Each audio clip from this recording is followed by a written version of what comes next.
fue un poder nunca antes visto. Un tema del cual se está hablando, me gustaría decir en mucho, pero no, se está hablando y poco, porque está costando una barbaridad para Occidente explicar cómo es que Irán logró poner en jaque no solamente a Israel, no solamente a Israel, también a sus aliados.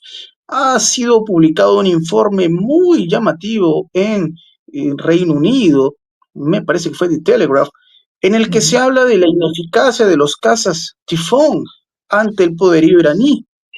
Porque sí, nos hemos acostumbrado a contar digamos, los hechos macabros ejecutados por Netanyahu, pero también hay derrotas.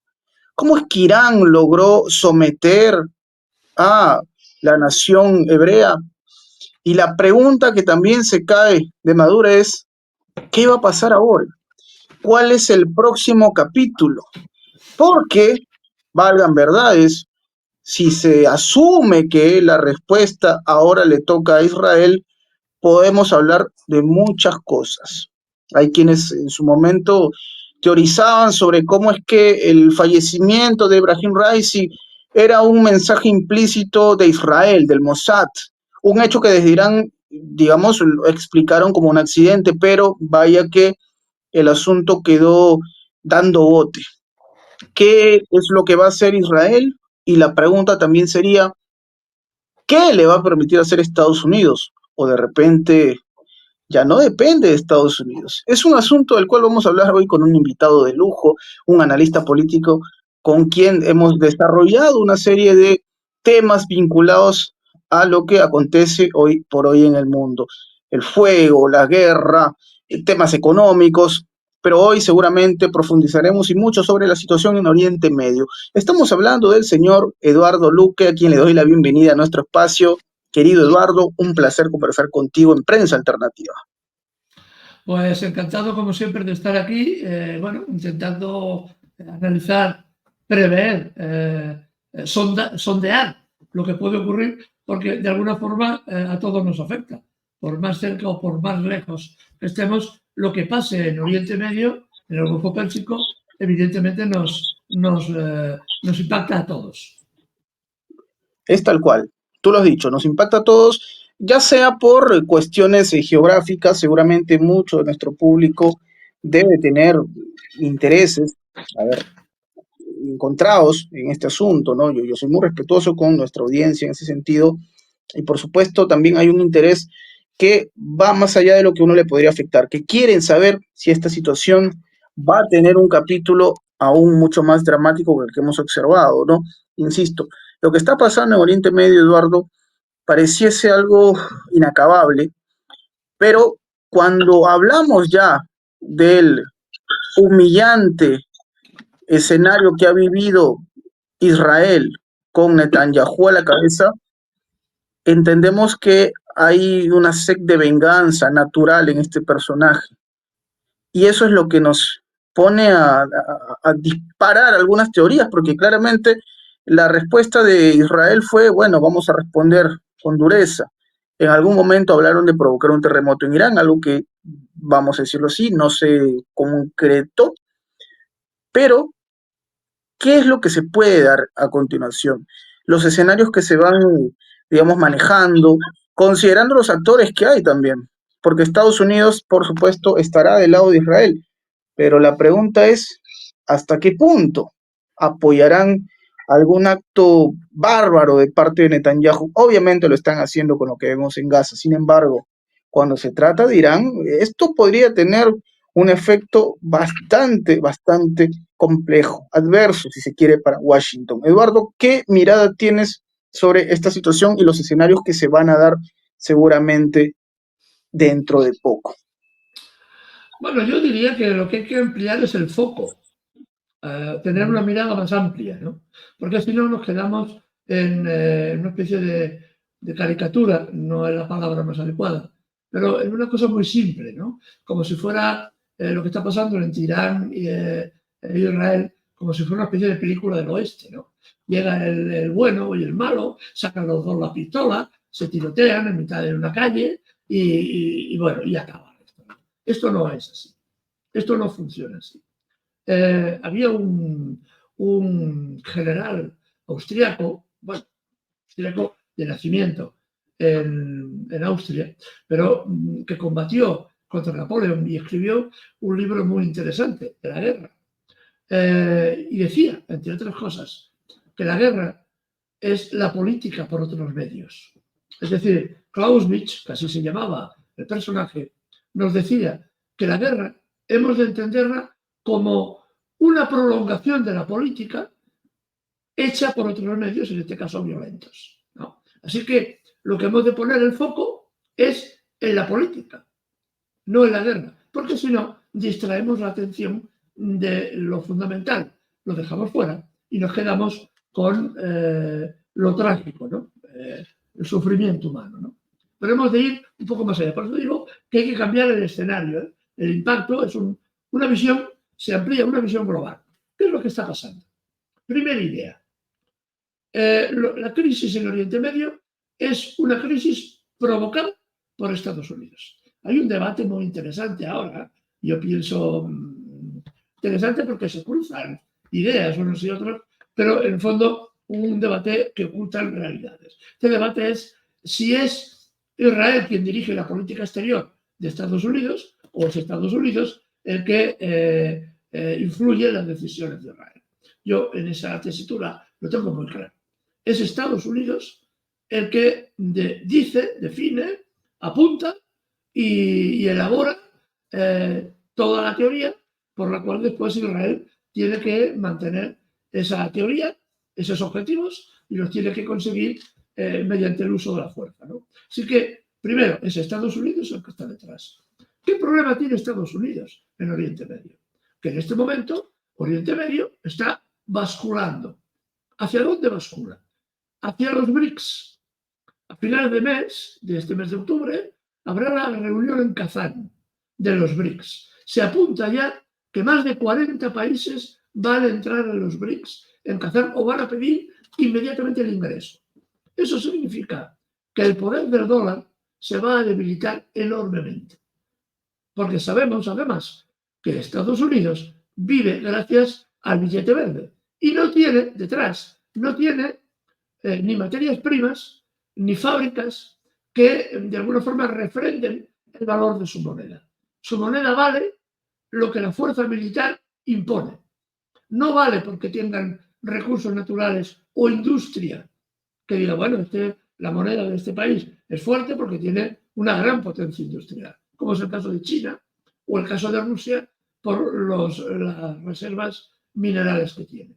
En Qatar se va a discutir, no sabemos si se aprobará o no, se va a discutir que la creación de una moneda nueva, una moneda digital, que no pueda, que va a pelear contra el dólar, y esta moneda digital, que la podrían usar todos los países de los BRICS en sus relaciones entre ellos, va a estar refrendada en un 40% por las reservas de oro de Rusia y China.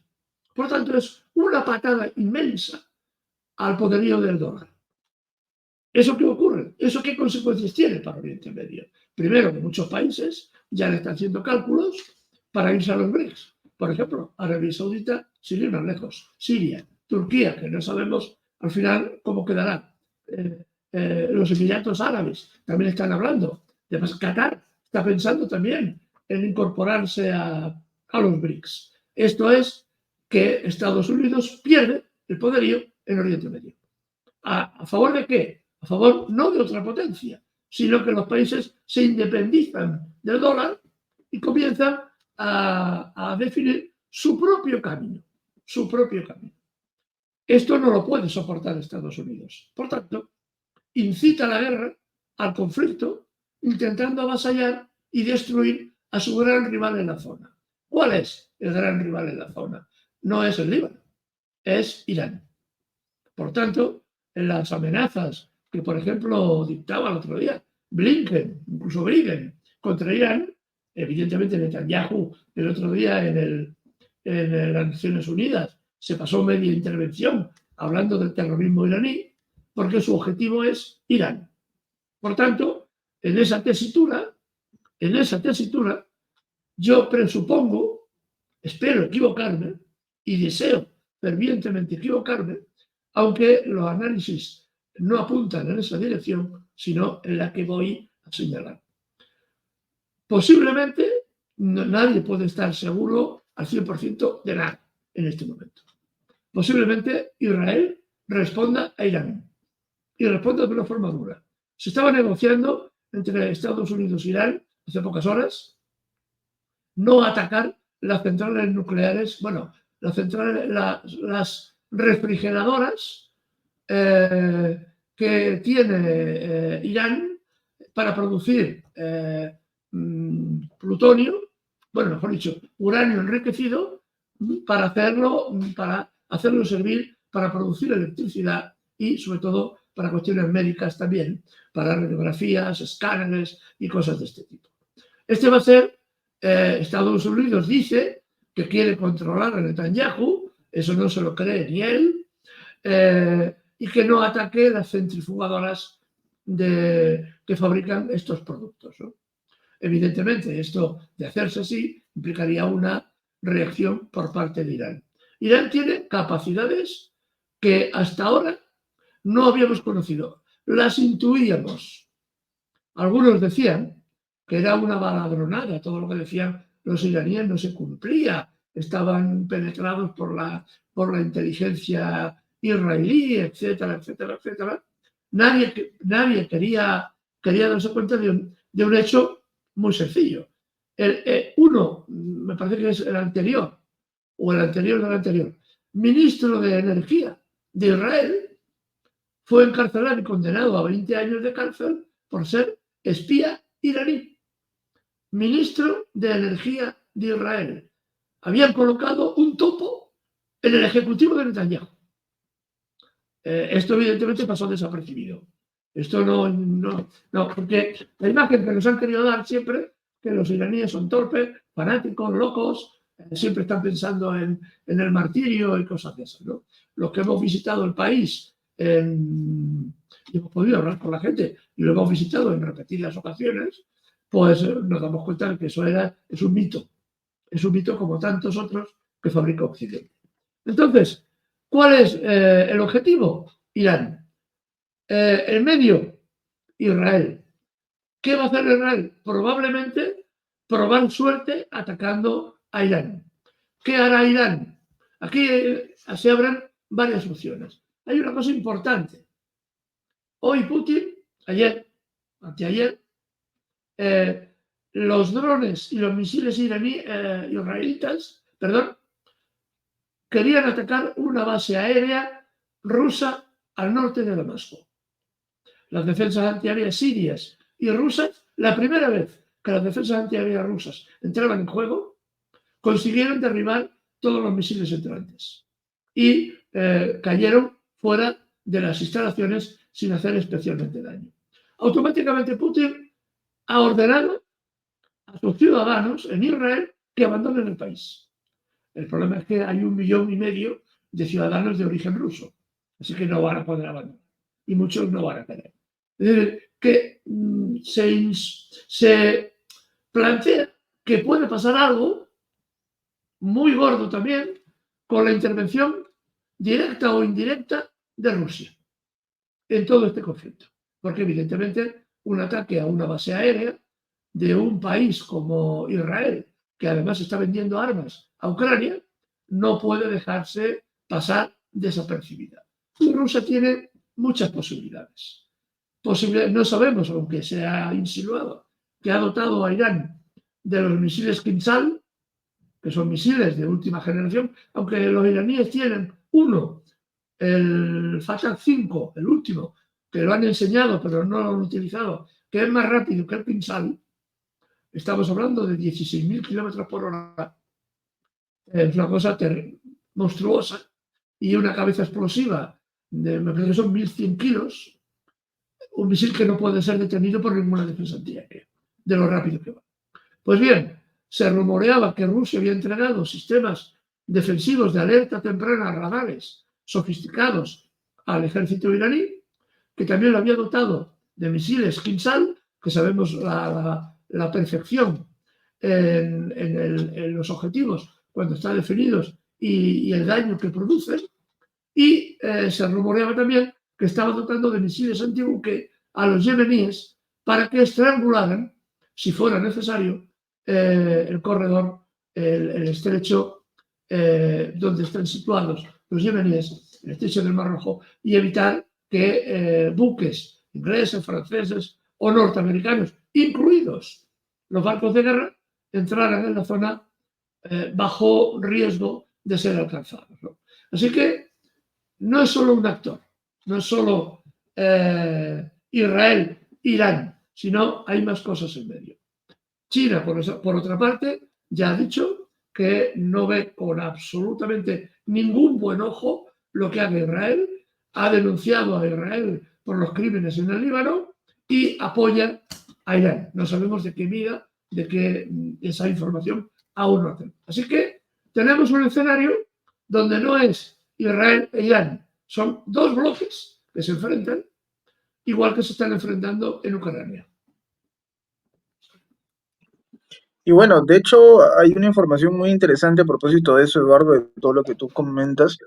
Lo vi, me parece, en Sargrat TV, que es un medio ruso, que hablaban de una reunión que se acaba de dar en realidad entre funcionarios rusos e iraníes. De hecho, hasta hace algunos días se supo de la presencia de Sergei Shoigu, el exministro de Defensa en Teherán, exministro de Defensa ruso, digo, y hasta se había especulado, ¿no? Yo, según leí en Sargara, se había especulado que en la misa de hoy, Ali Khamenei, el ayatolá, Ali Khamenei, iba a dar un mensaje, un anuncio sobre una nueva doctrina nuclear, que es un asunto que se ha tocado en mucho, ¿no? Según este medio ruso, Sargrab TV. Y hablan de que ya empiezan a evaluar ambas naciones un cambio de doctrina nuclear, una nueva doctrina nuclear. De hecho, se dice que es que Rusia sería el primero en marcar una pauta y que por supuesto Irán va a actuar como un actor reflejo, ¿no? Que cualquier decisión o posición que tome Rusia sobre doctrina nuclear, hablando específicamente de esto, sería replicada por Irán.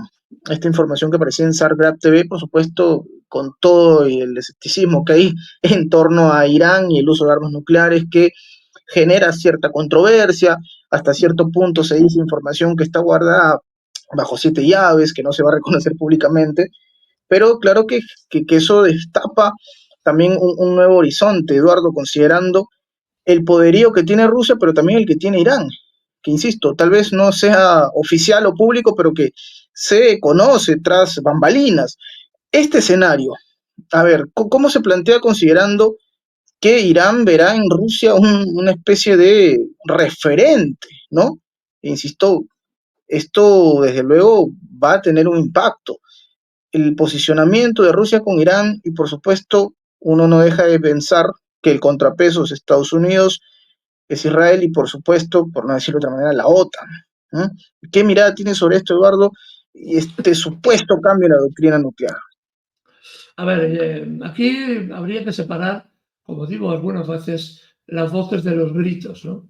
Y no debemos tampoco caer en maximalismos y simplificaciones, ¿no? A ver, Irán no se ha dotado de arma nuclear, no porque no pueda. Tiene técnicos, ingenieros y científicos suficientemente reconocidos a nivel internacional para fabricar perfectamente un arma nuclear. No lo ha hecho porque hay una fatwa, es decir, una norma coránica que emitió el imán Khomeini, de ya varias décadas, en la que negaba, por una cuestión religiosa, el uso de ese tipo de armas de destrucción masiva. Así que ahora que hay gente que le encanta especular a veces para conseguir algún titular de prensa en algún programa de televisión o en algún diario, y a veces hace más mal que otra cosa. Las cosas hay que analizarlas con mucha frialdad. Se pueden hacer muchas cosas, se puede hacer mucho daño al adversario sin necesidad de utilizar armas nucleares. E Irán no las tiene. Que las pueda hacer es cierto. Irán solo tendría un problema para crear un arma nuclear que sea útil. Pues ya tiene vectores de lanzamiento, es decir, tiene los cohetes que pueden alcanzar los objetivos. La única dificultad técnica que tiene es que hay que miniaturizar la bomba, es decir, hay que hacerla pequeñita para que quepa en la cabeza del misil, porque el misil ya lo tenemos. Entonces, tienes que reducir la masa explosiva pues por debajo de los 1000 kilos de peso. Y a partir de ahí la puedes colocar en la cabeza del misil y el misil en ese momento estará armado con un arma nuclear de mayor o menor devastación. Irán tiene capacidades para hacerlo. Si no lo ha hecho, es porque tiene una fatua religiosa en la que lo impide. Pero esto también se rumoreó hace ya meses, que había un debate entre los líderes religiosos iraníes para anularla. Las intervenciones del imán del Ali Khamenei sobre el tema hace meses dejaban claro que esta fatua no se iba a cambiar. No se iba a cambiar. Lo que pasa es que en el Occidente siempre, bueno, hay mucho la tendencia al maximalismo. Uno ve, por ejemplo, los programas de YouTube a veces, ¿no? Y siempre ve los dibujitos del hongo nuclear, ¿no? Como si el hongo nuclear fuera lo que ahora se lleva. No, hay armas nucleares mucho más sofisticadas que no aparentan ser un hongo nuclear, pero que son todavía más dañinas. Pero bueno, la imagen que tenemos todos es la bomba de Hiroshima y Nagasaki y el hongo que se produjo, ¿no? Pero ya digo, incluso hay, eso evidentemente no se puede dar por válido, pero hay una idea de que la destrucción del puerto de Beirut hace 3 años, si no me falla la memoria, fue fruto de un ensayo de un arma nuclear con baja radiactividad. Las hay. Este tipo de armas existen. Es decir, que pueden pasar por una bomba de gran capacidad destructiva, pero con una emisión baja de radiactividad, para que no se detecte que es un arma nuclear. Pero estas armas, incluso hay una página de militares en Estados Unidos, que son Veterans Today, en la que hablaron de que contra Yemen se utilizaron 2 armas termonucleares especiales con bajo rendimiento radiológico, pero con gran capacidad destructiva. Y eran armas que diríamos nucleares, ¿no? Armas nucleares. Así que en el maletín del horror hay muchos tipos de bombas horrorosas. No todas son como pensamos. Entonces hay que ser muy cauto con estas cosas. La población de Israel, por ejemplo, está muy concentrada en el centro del país. Misiles bien dirigidos contra la población provocarían un daño terrible a la población israelita. No es necesario un arma nuclear. En este momento, por ejemplo, una cosa que siempre ha insinuado Hezbollah era que en caso de agravamiento, ellos podrían atacar los depósitos de ácido clorhídrico que hay en Haifa. Este ácido clorhídrico se dispersa automáticamente como una nube y es un arma masiva porque puede matar a decenas de miles de personas. Y no es un arma nuclear, pero el resultado es igual de dañino, ¿no? Es decir, cada uno de los contendientes tiene sus propios argumentos en esta especie de baile del horror, porque a ver quién da ideas más horrorosas, ¿no? Porque es lo que estamos viendo. Pero parece ser que Estados Unidos, como está lejos, no va a sufrir, él piensa que no va a sufrir las consecuencias de este horror que se puedan tirar a la cabeza los israelitas y los iraníes, y ellos saldrían indemnes. Si Israel pierde, bueno, habrán perdido Oriente Medio, pero el país seguirá adelante, con más o menos dificultades. Si Israel gana, nosotros ganamos. Si perdemos, pierde Israel. Si ganamos, ganamos nosotros. No está mal la ecuación que utiliza Estados Unidos.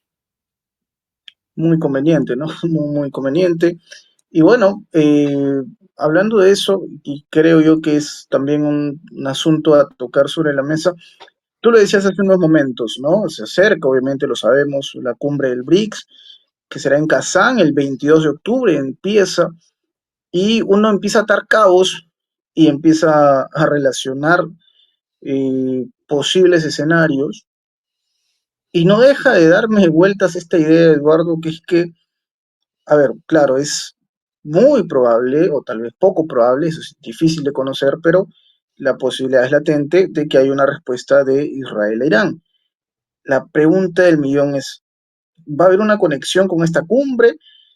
¿Hay, digamos, dentro de esta proyección una posibilidad de que Israel decida golpear de manera tal que, digamos, opaque, entre comillas, un evento de tal magnitud que promete ser el punto de partida de un nuevo mundo? ¿Va a vincularse? ¿Tú crees que este escenario tiene cierta coherencia? A ver, lo que está claro es un poco lo que venimos diciendo en este programa, ¿no? Hay una relación directa entre lo que está pasando en Oriente Medio y Kazán. Y ahí, si volvemos a ampliar el foco, vemos como lo que se está intentando es que los países del sur, los países pobres de África y de América Latina, los países del sur, están muy atentos a lo que está pasando. Si Irán consigue sobrevivir este golpe, si Israel al final no se atreve a dar el golpe o lo limita y la cosa queda en tablas, los países del sur global van a tomar muy buena nota. Si Israel es derrotada, los países del sur global van a tomar muy buena nota y van a pensar si Hezbollah, con lo que es, ha conseguido parar a este todopoderoso ejército iraní, lo ha conseguido parar y derrotar. Es posible derrotar a su amo, es posible derrotar a Estados Unidos, y es bueno, y es importante, y es interesante que nos vayamos con los BRICS. Por eso, la batalla que se está dando, que se va a librar o que se está librando delante de nuestros ojos, tiene no una importancia regional, tiene una importancia planetaria, porque son muchos los países del sur global que están pensando, que están dudando en si mantener su fidelidad a la fuerza, en muchos casos, hacia Estados Unidos, o bien bascular definitivamente hacia un nuevo mundo, como tú decías, Enzo, hacia un nuevo mundo que lo conformarían los países del BRICS. Un mundo nuevo, multipolar, donde cada país podrá decidir o podría decidir su futuro en su función de sus capacidades o de su realidad social, político y económica. Esto es lo que se está jugando. ¿Quién ganará esta partida? Quien gane esta partida marca la siguiente evolución en el conflicto a nivel planetario, ¿no? Si ganan unos, los países del sur se volverán, si gana Israel, quiero decir, se volverán más temerosos y seguirán bajo la férula de Estados Unidos. Si por el contrario Israel no gana, los países del sur global se verán empujados, se verán espoleados a presentar cara, como están haciendo ya en el centro de África, Burkina Faso, Níger, etcétera, ¿no? Que están presentando cara. Ahora, por ejemplo, hace muy poco uno de los dignatarios de Burkina Faso, el capitán, me perdonen el apellido, no soy capaz de pronunciarlo, uno de los dirigentes de Burkina Faso decía que ellos ya han renunciado al Fondo Monetario y al Banco Mundial.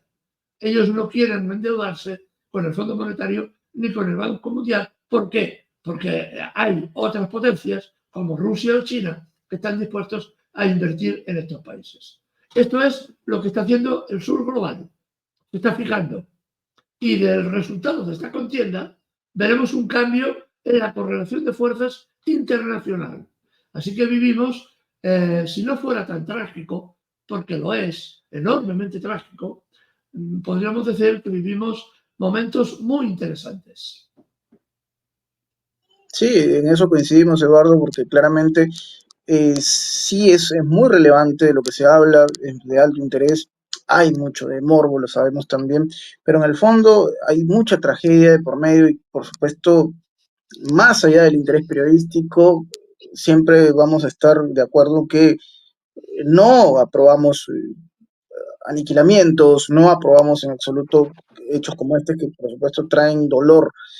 Ahora bien, considerando estos elementos que he sido mencionando, hay un actor que me parece fundamental, Eduardo, tocarlo o mencionarlo en este espacio, en esta conversación, que en cierto modo lo que dijo pasó desapercibido convenientemente para Occidente, pasó muy desapercibido para Occidente, que es el señor Recep Tayyip Erdogan, presidente de Turquía, quien dijo con mucha convicción que para él el próximo objetivo de Israel, una vez avasallado en la Franja de Gaza y ahora también, por supuesto, con una campaña en el Líbano, el próximo objetivo es Turquía. Lo dijo Erdogan. Por supuesto, entendemos la relación con Netanyahu, es terrible, pero es un comentario muy llamativo en esta historia, ¿no? Que Recep Tayyip Erdogan, presidente de Turquía, diga abiertamente, señores, parece que el próximo objetivo de estos señores, estos personajes, es nuestro país, Turquía, lo dijo puntualmente Recep Tayyip Erdogan. Un llamado muy interesante porque uno esperaría que si un país como Turquía, que es parte de la OTAN, aparece con una declaración como esta, pues alguna declaración habría de uno de sus máximos aliados, en este caso, lo digo, máximo no, perdón, un aliado, vamos a decirlo así, máximo creo que estoy exagerando un poco, pero uno de los aliados, considerando que forman parte del mismo bloque, que es Estados Unidos, ¿no? No hubo un pronunciamiento de Estados Unidos ante este comentario de Erdogan, quien insiste, se sienten amenazados por Israel y esta posibilidad de que logren consumar una invasión en Turquía, lo que dijo Erdogan. Pero por supuesto no hubo pronunciamiento ni en Estados Unidos, no hubo pronunciamiento del Reino Unido, la OTAN como tal, que en teoría un país miembro como Turquía aparece con un discurso como este, pues debería generar algún tipo de reacción, ¿no? Entonces, da la sensación que mensajes como el de Erdogan no hacen más que marcar distancia de Occidente, pero de manera casi, digamos, acalorada, ¿no? Ya sin ningún tipo de reparo. Turquía, que por cierto, también tiene un interés altísimo de sumarse al bloque BRICS. Este factor, Eduardo, el factor Turquía en esta historia, ¿cómo lo puedes interpretar? A ver, ahí las palabras de Erdogan, del señor Erdogan, siempre hay que cogerlas con pinzas. Siempre hay que cogerlas con pinzas. Yo no he conocido lo que conozco, incluso de haber tratado con algunos presidentes de gobierno, no he conocido nunca un personaje con tal grado de doblez y cinismo como el señor Erdogan. Te puedo decir por la mañana A, al mediodía B y por la tarde C, perfectamente. Es decir, hace poco, por ejemplo, dijo que estaba dispuesto a llegar a un acuerdo con Siria por el conflicto que tiene Siria. Recordemos que Turquía ocupó una parte de la parte norte de Siria, penetró unos 40 kilómetros o 90, en el mejor de los casos, fue derrotado cuando intentó alcanzar el mar, en la zona de la Katia, que era su objetivo, el objetivo del ejército turco. Y dijo, como entra en los BRICS, pretendía entrar en los BRICS, que este problema hay que resolverlo, quiero reunirme con el presidente sirio a la mayor brevedad posible. Al día siguiente decía exactamente lo contrario, que no estaban dadas las condiciones para reunirse con el presidente sirio. Y habían pasado 14 horas. Y ni siquiera se habían llamado. Está en función de la presión que recibe por parte de los grupos de poder en el ejército. Erdogan siempre ha querido rememorar el imperio otomano, que se extendía, como recordaremos todos, desde Egipto prácticamente hasta el Cáucaso y más allá, ¿no? Incluso penetraba en Europa, ¿no? Que fue derrotado en Viena, ¿no? En el siglo XVI. Bien, él quiere rememorar el Imperio Otomano, esa es su filosofía, esa es su fantasía, y por tanto siempre juega a todas las barajas posibles buscando ese objetivo final. Pero claro, la realidad es una y las capacidades son otras. Y esto es así. Estados Unidos le dio un golpe de Estado que se salvó gracias a la información que le proporcionó los servicios de inteligencia rusos y los servicios de inteligencia sirios, su gran enemigo, le salvaron la vida, porque además bombardearon los aviones que dieron golpe de Estado, bombardearon el Palacio Presidencial, pero fue avisado con antelación que iban a bombardearlo, iban a por él, y la forma de pagar esos servicios ha sido mantener la guerra, mantener el enfrentamiento, mantener la tensión. Llega a acuerdos con Rusia para que Rusia le construya 6-7 centrales nucleares y mantiene la tensión con Rusia. Y vende armas a Ucrania. Vendió toda una serie de drones que presumía que eran muy efectivos en el combate, eran auténtica chatarra, muy novedosa, pero que se demostró que aquellos drones turcos tenían graves problemas para despegar y para aterrizar. La mitad de las veces perdían las ruedas en el despegue y la otra mitad la perdían cuando aterrizaban. Por tanto, eran bastante inútiles, ¿no? Pero hizo gran negocio vendiendo armas a los ucranianos y enfrentándose a los rusos. En cambio, medió entre Ucrania y Rusia para llegar al primer principio de alto el fuego a los 2 meses de iniciarse la guerra en Ucrania. Se ofreció como mediador. Y aparte, Erdogan tiene otro problema. Históricamente, al considerarse como cabeza del futuro imperio otomano, siempre ha tenido bajo su manto, protegido, a 2 grupos muy importantes. Hamas fue y ha sido financiado a través de una organización que se llama Hermanos Musulmanes, directamente desde Turquía. Esta organización, los Hermanos Musulmanes, financiaban a Hamas por un lado y al ISIS, los terroristas del ISIS, financiados por otro lado. Esto es Erdogan. Tanto te puede darte una palmadita en la espalda, como acto seguido clavarte el cuchillo. Es decir, que este personaje hay que tenerlo lejos, pero controlado, porque nunca sabes qué va a decir. Hace pocos días, unas semanas, amenazaba con invadir Israel. Es también un señor que habla mucho y hace poco, porque las capacidades de cada ejército todos sabemos las que son, ¿vale? Y el ejército turco está diseñado para la represión interna, para la represión contra sus ciudadanos o contra población indefensa, pero no contra ejércitos con capacidad de respuesta. Eso, el ejército turco es el mayor ejército de la OTAN después del de Estados Unidos, que no es poca broma, pero es un ejército que está diseñado, como digo, para precisamente la represión contra su propia población. Recordemos que Turquía tiene 27 millones de kurdos dentro del interior del país. Y los kurdos, para Erdogan, son los grandes enemigos de Turquía, porque no son turcomanos, porque además tienen una concepción racista de su país, ¿no? Fíjate, ser turcomanos y todo lo que no sean turcomanos no son, se les admite en el país porque no hay más remedio. Pero si pudiera, les quitaría los derechos sociales y políticos, los pocos que tienen, ¿no? Se los quitaría a los kurdos o a cualquier otra minoría porque no son turcomanos. Repito, por ejemplo más evidente.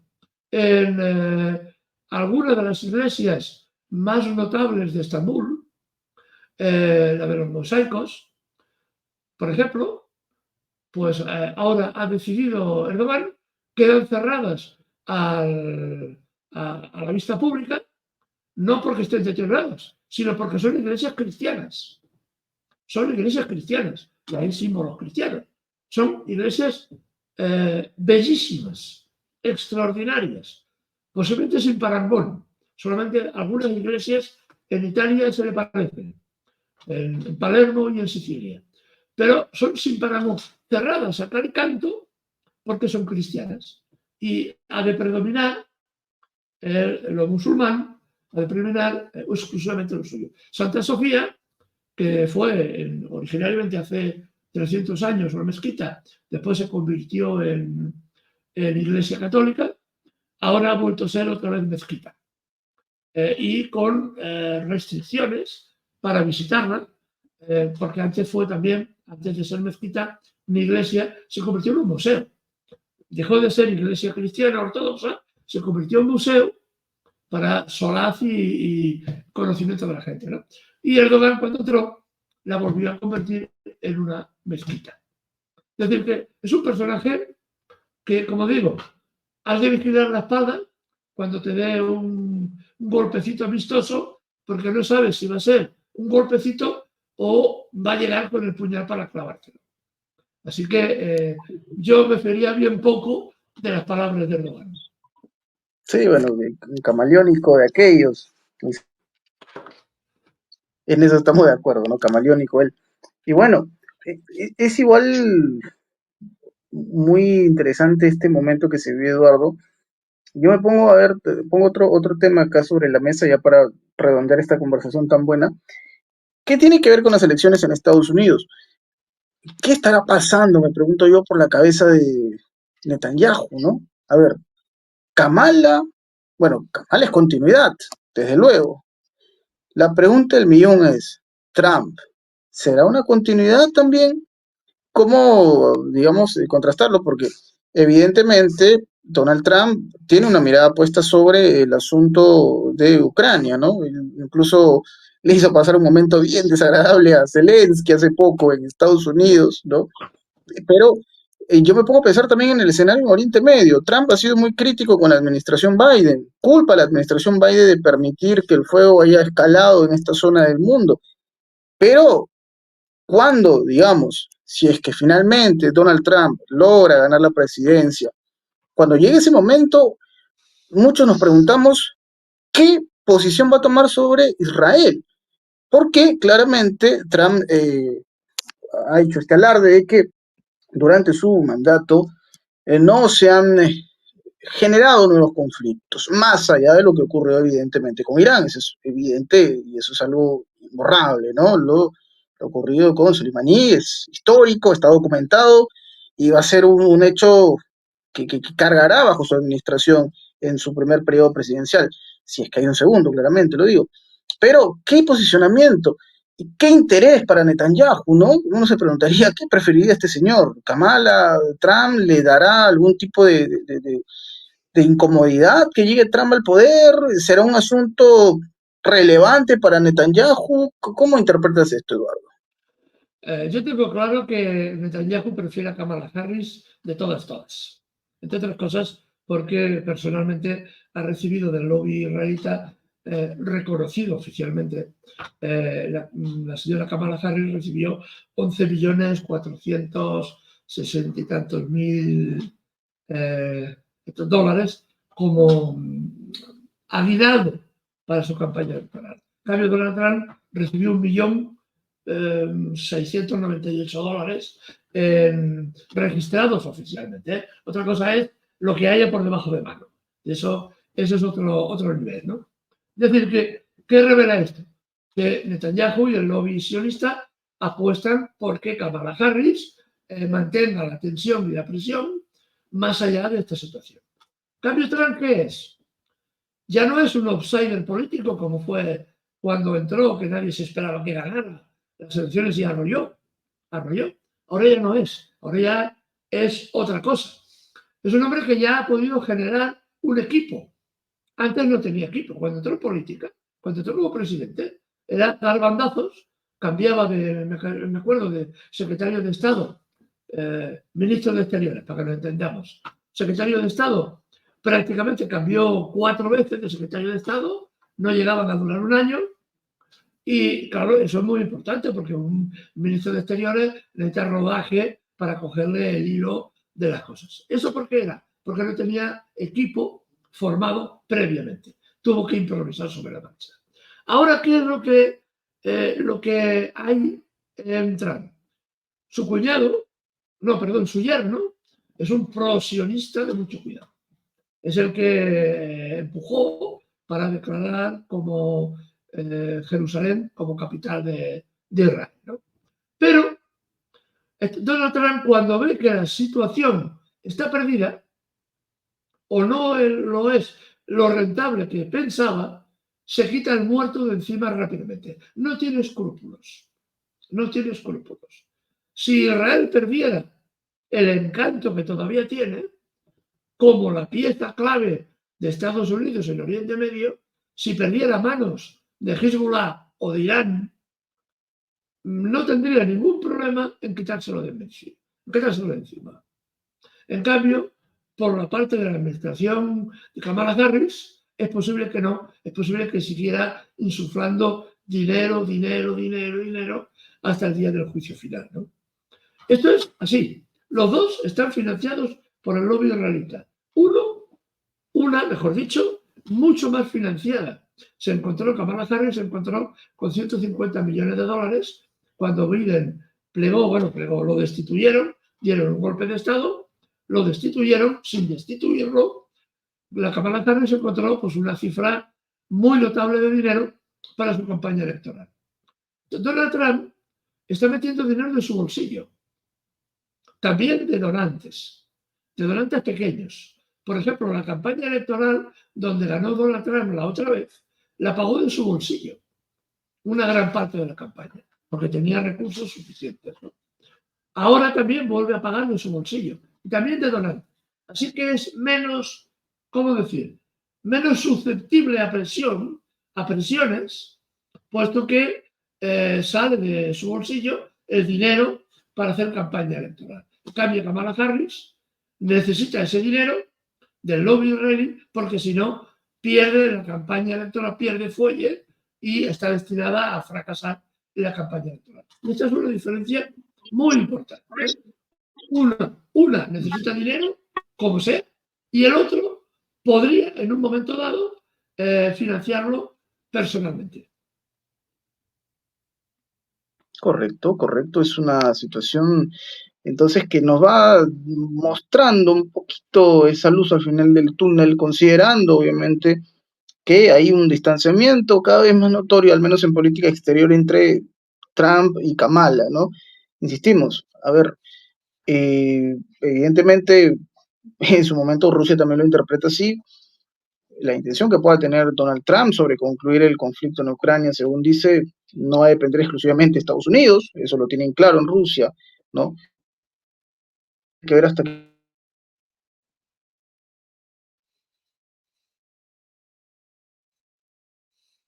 considerando claramente el vínculo que hay tanto de Israel con Estados Unidos, ¿no? En el tema armamentístico al menos. En fin, veremos qué ocurre entonces en los próximos días, próximas semanas. Eduardo, va a ser un escenario bastante complejo. Y me gustaría que nos dejes una reflexión ya para poder concluir esta conversación, como siempre, tan enriquecedora que yo, Eduardo Luque. Bueno, una reflexión es pues un poco lo que veníamos diciendo al principio, ¿no?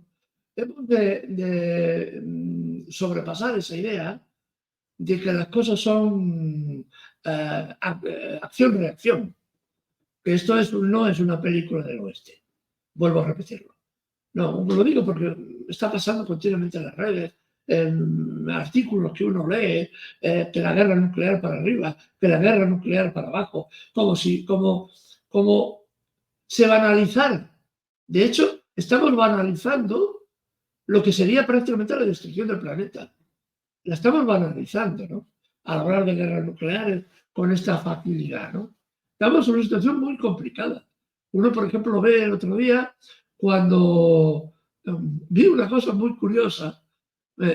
Fíjense el cinismo de la política a veces. Puesto que el Ejecutivo norteamericano, a través de, me parece que era el señor Blinken, pedía a Rusia que dejara de usar los misiles Kinzhal en Ucrania, porque provocaban mucha destrucción entre las tropas ucranianas. Y como no tenía bastante, le pidió también a Putin que el ejército ruso tiene en movimiento 3 trenes cargados de armas nucleares que pueden ser lanzadas en cualquier momento. La vía férrea en Rusia son 87.000 kilómetros. Estos 3 trenes están en continuo movimiento, son trenes que se parecen extraordinariamente a trenes civiles. Nadie podría identificar que esos trenes no va gente, sino van misiles de largo alcance, misiles balísticos nucleares de largo alcance, y Estados Unidos le pedía a Rusia que dejara quietos aquellos trenes porque le daba miedo, porque no había, Estados Unidos no tiene un sistema parecido. Los Kinsal no tienen nada parecido a Estados Unidos. Y le pedía a Rusia que dejara de defenderse porque no era justo. No era justo que ellos, Estados Unidos, no tuviera esos misiles y que sí los tenía Rusia. Esto no es un chiste, esto es verdad. Esto es verdad. Fíjense el grado de cinismo o estupidez, no sabemos cómo decirlo, que lo mejor que podrían hacer los dos. Es decir, paramos aquí, desmontamos los misiles, nadie se apunta a nadie, desmontamos cabezas nucleares y hacemos la paz y buscamos un entendimiento. Que esto es lo que deberían buscar unos políticos y otros. Y no, estamos en medio de una carrera a ver quién dice la expresión más gorda. Y el problema es que los que estamos en medio vamos a sufrir las consecuencias, si es que finalmente hay consecuencias, ya las están sufriendo en el Líbano, en Palestina, en Irán, en Israel. Las consecuencias de políticos que lo único que miran es por sus intereses personales. Uno mira la lista de donantes de Kamala Harris, los donantes de Donald Trump, y ve que son los mismos personajes que dan dinero a uno, que dan dinero a otro, y que detrás de ellos está la Disney, está BlackRock, están los grandes fondos de inversión, que a su vez tienen inversiones en las grandes fábricas de armamento. Así que los donantes sionistas, en realidad, les importa un carajo, si me perdonan la expresión, la ideología y la defensa de Israel. Les da igual. A ellos lo que les interesa es que solamente en el momento de tensión en Israel ya se calcula, en la toma y daca que estamos asistiendo, de misiles de unos y otros, calculan ya que las empresas de armamento han ganado 20.000 millones de dólares de exceso, mucho más de lo previsto, 20.000 millones más de los que ya habían previsto por el aumento de tensión en Oriente Medio. Esto es lo que les interesa. Y les da igual que sea Israel o que sea Irán. Si Israel fuera Irán, al revés, apoyarían a Irán. No por una cuestión religiosa, que les da igual, por una cuestión meramente económica. Eso se llama neoliberalismo.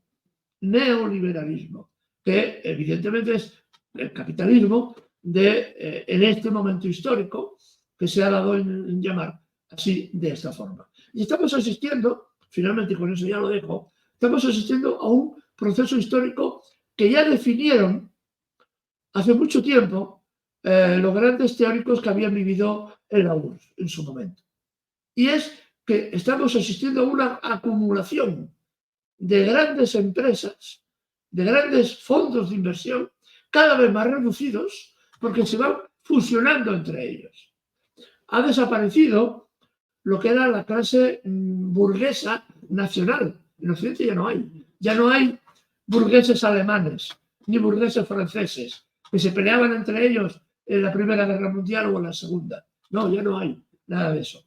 Han desaparecido. Ahora hay grandes bloques de presión social y política que son los amos del mundo. No es que haya un gobierno mundial, sino que hay un grupo de personas muy reducido, unos 3.000, 4.000 personas, que son los que ostentan los poderes económicos, que son los que deciden las guerras y deciden los pueblos que han de morir o los pueblos que han de desaparecer. Esto es también la lección que debemos sacar del conflicto actual, ¿no? De que los políticos que vemos en la televisión a veces no son sino guiñoles en un teatro, en un teatrillo, porque no llega ni a teatro, porque los que mandan son los otros, los que no se presentan a elecciones y son los que realmente mandan en el mundo. Así es, estos personajes que son simplemente una suerte de marionetas, por decirlo elegantemente, ¿no? Eduardo, te quiero agradecer por esta conversación, siempre tú ayudándonos a derribar mitos, que es algo que yo siempre valoro de estas conversaciones, Eduardo, siempre viendo más allá del ángulo noticioso y explicando, exponiendo notoriamente cuál es la realidad, lo que hay detrás y por supuesto lo que puede pasar, ¿no? Acá, sin ser predictivo, debo decir que muchas veces con las conversaciones con Eduardo Luque, más o menos deducimos qué es lo que puede pasar en breve. Así que Eduardo, Te agradezco por esta conversación, por tu tiempo, esta plática siempre, insisto, tan buena para nosotros en Prensa Alternativa. Nuestro público sabe valorarlo, claro que sí.